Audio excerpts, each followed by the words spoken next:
Hello and welcome to my show. This is called How to Make Boursin Shallot Chive.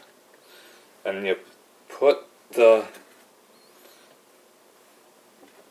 dip on each slice of the bread.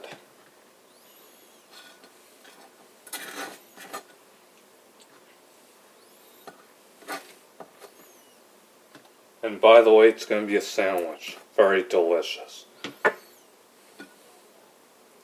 And we're going to do this slice of bread. And gonna do this slice of bread. Delicious. Awesome.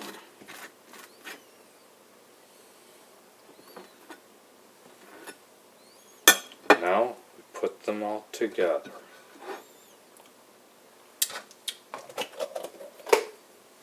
Awesome.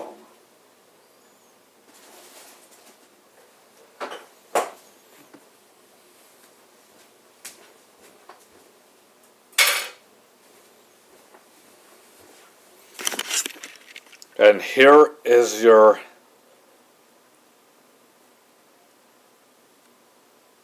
Boursin Shallot Chive Dip sandwiches. Enjoy, ready to eat, served, and have fun with it. Bon appetit everyone, and thank you for watching.